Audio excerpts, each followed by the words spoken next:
Judge Kevin Mullins, he is the judge who lost his life at the hands of Letcher County, Kentucky former sheriff, I should say, Shawn Mickey Stines. It was a bizarre situation. The two friends for quite some time, a good chunk of life, actually, going out to lunch before the shooting took place, and then caught on camera. They look at something on the judge's phone, and a weapon is drawn, and a man's life ended. Why? How? What happened here? Jennifer Coffindaffer, retired FBI special agent, joining me to discuss. Do we know anything more about what is going on in this case? I know the initial statement was made that the officer, or the sheriff rather, was in extreme emotional distress. Something triggered him, but what? I guess is the question. Well, the rumors that are swirling in that town have been addressed uh, and put forth by so many members of the community. One of the preachers in the area has said, listen, we need to suppress all that. It's very difficult for the family to hear and to discuss. And some people saying it's very true, some people saying it's not true in terms of the judge's possible relationship with one of the children of the Hmm. sheriff. None of that has been uh, authenticated by Hmm. law enforcement. So other than speculation and rumor, Yeah. we don't know of any of that to be true. But I can tell you from a law enforcement perspective, there is a very significant uh, uh, triggering thing that happened to cause the sheriff that had been in law enforcement for years without incident, who was good friends. In fact, at one point, Tony, it's my understanding they were married to sisters. Yeah. Um, Yeah. they were very, very close.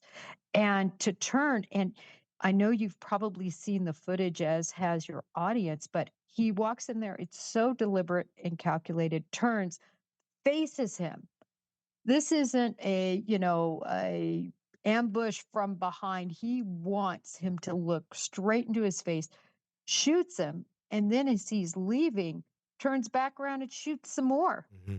He wants to make sure that, the job is done, and then, you know, voluntarily, gives up his firearm and basically, you know, doesn't do anything to hide what he's done or run or so this wasn't calculated to me. This was something that was triggered very quickly. Yeah, and something that, I would say he probably believed he was in the right, and that was called for in his mind at that moment in time, based on whatever they were looking at on that phone. And that is the big question, which I'm sure we will eventually find out once this actually makes it to court. But until then, it is all speculation. Is it a great idea though for like the local preacher to be saying, let's not talk about this? It's hard to discuss.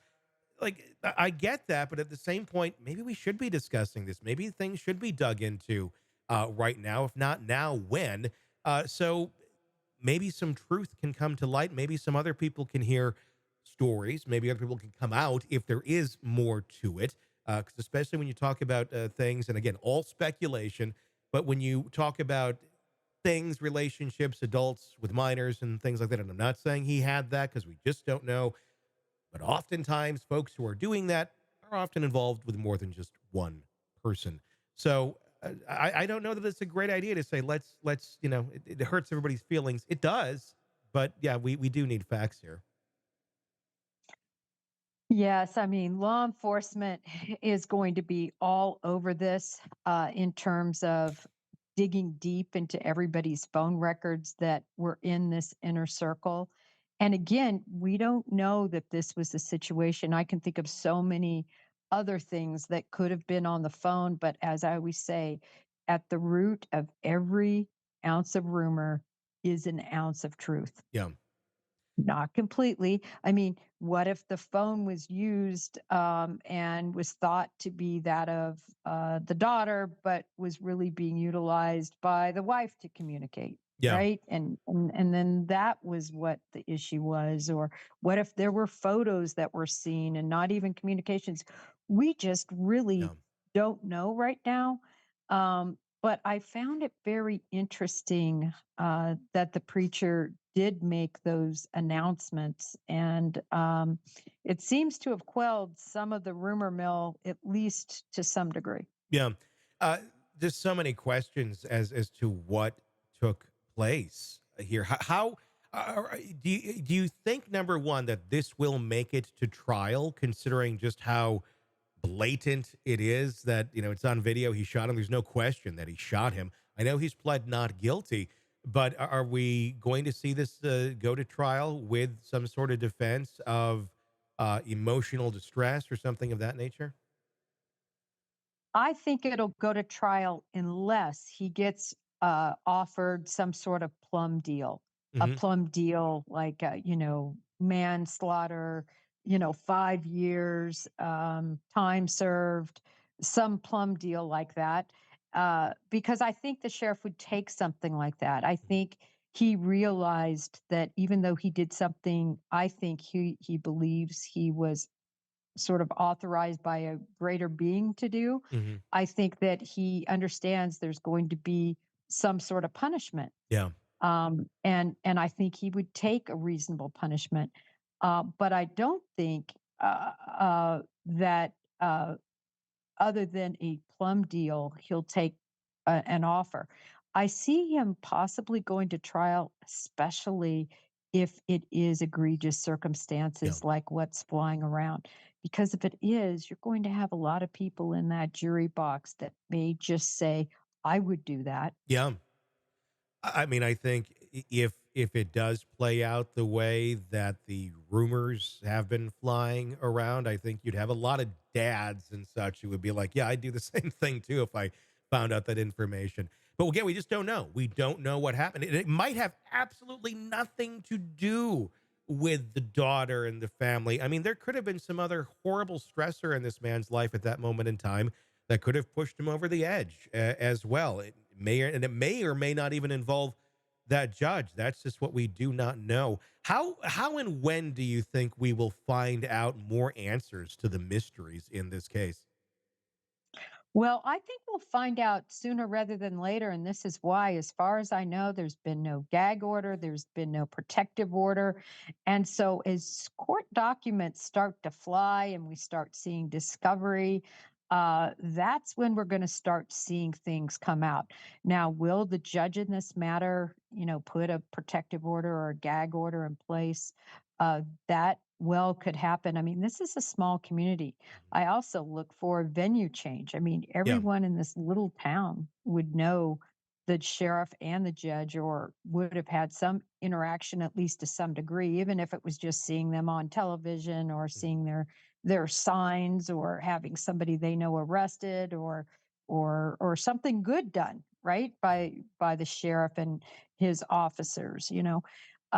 So I would think a change of venue would be happen, and when that happens, you're going to have hearings, and Yeah. unless they do what they did in Delphi, which is so rare, we're going to be able to see what they have to say. It's going to be very interesting. And there was already calls for possibly the death penalty in this case for the sheriff. Is that jumping the gun a bit on this? I mean, obviously, someone's life did end, but if we are talking about some sort of trauma that he experienced, or just shocking, horrible information, do we go into death penalty territory then?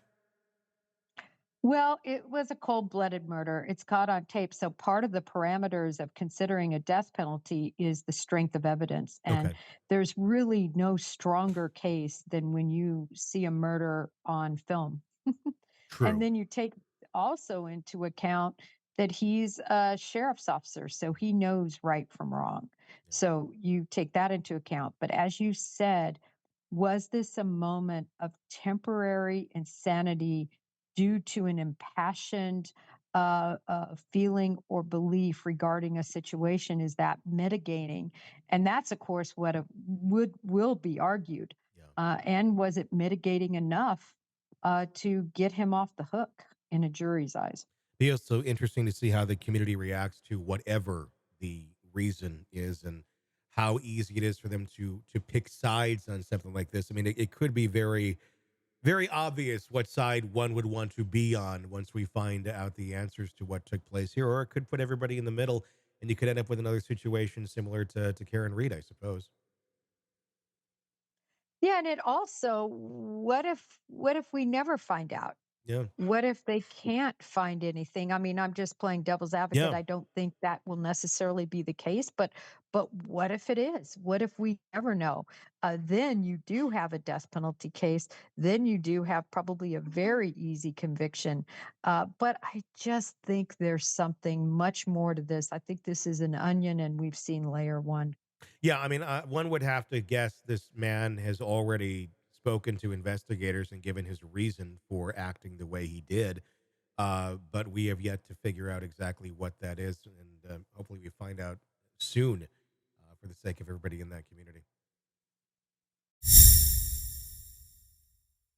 Hey, thanks for checking out the video. Be sure to follow us wherever you download podcasts, and especially Apple Podcasts, where you can get advanced episode and premium content on our premium channel right there. Also, be sure to follow us on social media so you don't miss any breaking updates on the stories that matter to you most. We're on TikTok, X, Instagram, Facebook. Just search Hidden Killers Podcast with Tony Bruschi, and you'll find us right there. Again, thanks for watching.